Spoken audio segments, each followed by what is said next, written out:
At sa aming pong paningin, ay sinabi po sa batas, Section 17, maaari kong basahin. Kanya-kanyang paningin, kanya-kanyang Oho, interpretasyon. kasi iba ho ang Pwede ba interpretasyon naman ng... yun? Hindi, ang Senado po, ibang interpretasyon ng chairman, ng chairperson. Ang DOJ po, Yes, si ibang Senator interpretasyon. Cayetano Ang iba rin po, ang interpretasyon ni Justice Ascuna. At kaya nga ho, matatapos na ho ito pag nagsalita na po ang Korte Suprema. Hindi na ho talaga, wala ho mananalo sa atin dito sa argumento. Kasi Korte Suprema lang po Hindi, ang nagpapaliwanag pwede lang magsabi. tayo.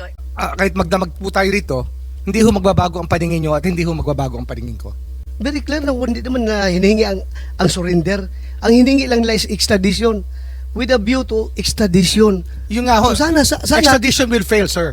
Will Extradition will fail because wala ho ano kung ako tatanungin nyo ngayon, kasi nga wala nga tayong treaty. So kung Ayun, will kasi fail, masuman po will eh. fail, will fail, Illegal bakit pa to? natin sinurrender si Pangulong Tsaka Duterte? ano ho, Duterte. Bakit pa natin sinurrender?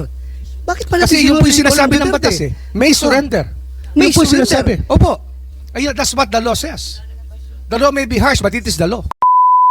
Ano nga ba talaga ang sinasabi ng DOJ, RA 9851, sabi ng Pangulo, commitments to Interpol. Alin na nga ba talaga? Ano yung pangalawa? Sorry? Ang sinabi ng Pangulo, ang nangyari, dahil may commitment o obligasyon tayo sa Interpol. Ang sabi naman po ninyo, RA 9851. Alin ba talaga ang pinagbasehan ng ating diskusyon? Pareho po. Pareho. Opo. Yung ating pong pagiging miyembro ng Interpol ay mapakahalaga at yung 9851 po yung talagang batas na sumasaklaw sa ganitong sitwasyon. Pero kung sinabi mo RA 9851, kahit walang diffusion order galing sa Interpol, ang gobyerno pwedeng arestuhin si PRRD, i-turn over sa ICC. Yung ba yung stand ninyo? Kasi nung nakaraang hearing, yun ang sinasabi po ninyo na 9851 to. Opo, kasi meron pong diffusion order na kasama. Kasi Hindi, kahit walang magkatali po sila, ma'am. Hindi, kapag Madam Chair. 9851, kahit walang diffusion order, pwede naman arestuhin, di ba? Meron pong warrant of arrest. Pwede ho. Let us assume that the surrender of PRRD to The Hague by the administration can be done without a warrant from a Philippine court. I-assume muna natin yan. Before the administration can surrender him to the ICC, they actually have to arrest him first. So, itatanong ko, sino nag-aresto talaga kay Presidente Duterte?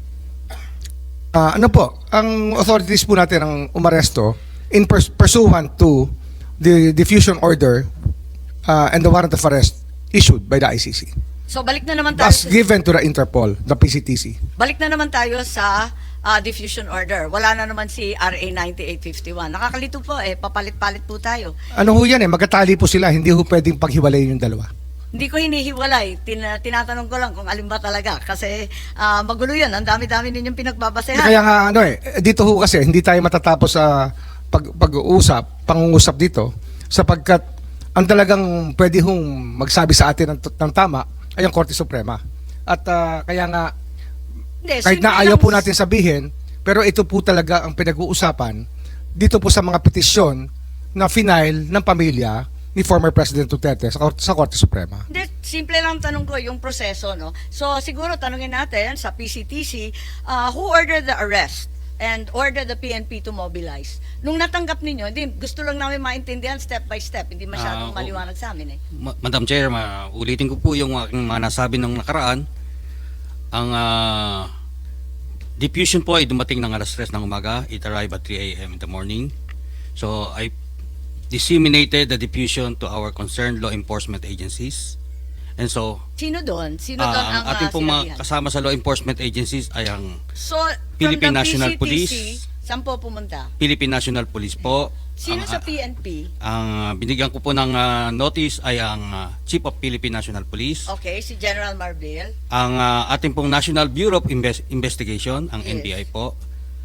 Ang ating pong Bureau of Immigration, Okay. si Commissioner So, Diado. DOJ yan. Opo.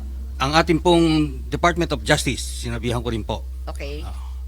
So, Sa yun lahat po, yan? yun po ang trabaho ng National Central Bureau Manila. May dumating po tayong diffusion or red notice or red diffusion. Kaya kailangan pong i-pan out ko po sa ating mga law enforcement agencies. Mandate ko po yun. Trabaho ko po yun. Tama. Maraming salamat, Executive Director. Tinatanong lang natin kasi yung arrest was effected without a warrant issued by a Philippine court, di ba? So, ang sinasabi ba natin yung aresto dahil sa administrative arrest?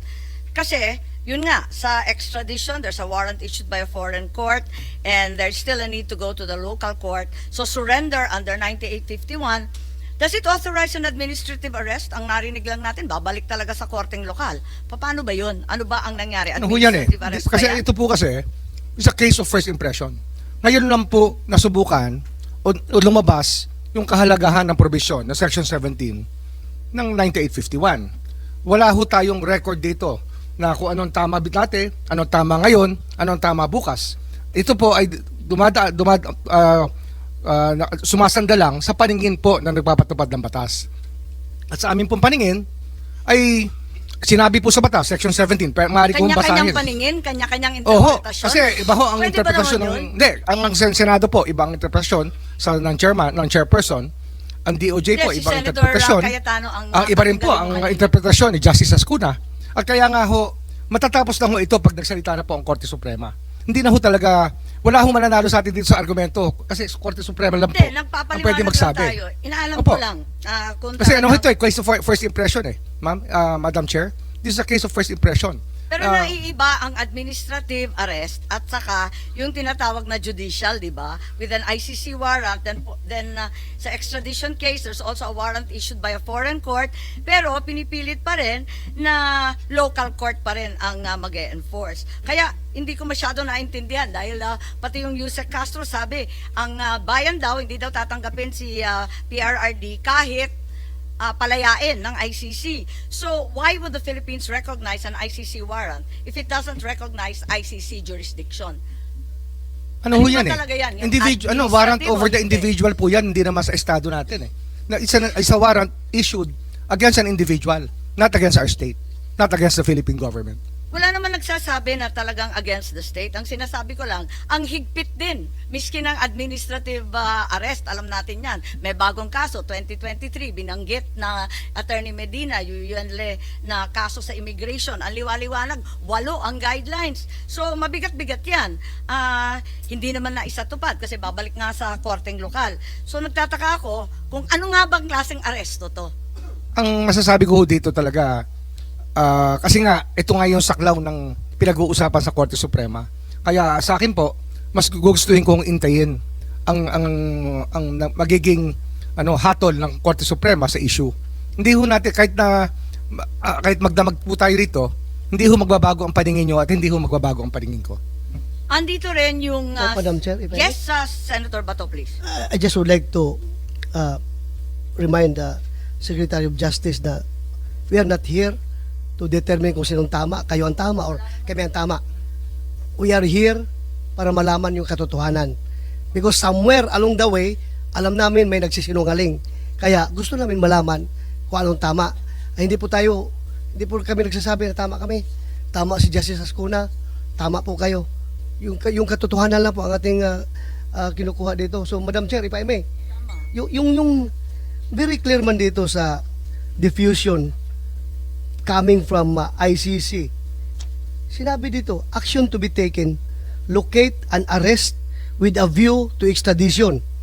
Assurances are given that extradition will be sought upon arrest of the person in conformity with national laws and or applicable bilateral and multilateral treaties. Kaya tanongin ko sana si SOJ or yung PNP, bakit sabi ni SOJ kanina na extradition daw cannot be initiated by us, it should be initiated by the requesting party, either ICC or Interpol. Am I correct, sir? Sila Tama dapat. po. Dapat ho, ICC. ICC? ICC po dapat. Okay. So bakit Yun po yung sa extradition. Pero Yeah. surrender po sa atin po yun. Kaya nga, bakit wala mo sinabi dito surrender? Extradition lang. Kaya nga, bakit hindi natin hinintay? Yeah, with a view to extradition, bakit hindi natin hinintay yung ICC na mag-initiate ng extradition laban kay Pangulong Duterte? Bakit binyahin na kagad natin doon sa Interpol? Wala mo sinabi dito na kailangan natin i-surrender. Ang extradition po na nasasabi po sa Section 17 ay meron pong treaty sa extradition, sa extraditing state. Kung ano halimbawa, ang ICC tsaka ang Pilipinas, kung tayo po member ng ICC, kailangan po na judicial ng judicial proceedings. Hindi na po tayo miyembro ng ICC eh. Kasi kung miyembro po tayo ng ICC, nakakatulong sana kay President Duterte na hindi po siya ililipad. Eh, siya po yung mismo nag-atras ng ating membership eh. Kaya nga Kasi yung po yung malinaw na malinaw po ako, na may treaty po na kinakailangan para ho magkaroon ng extradition. Eh wala pong treaty eh. Kasi nga nag-withdraw na tayo sa ICC. Kasi di ba ho treaty yung dati? Sapagkat ang Senado po nag-concur.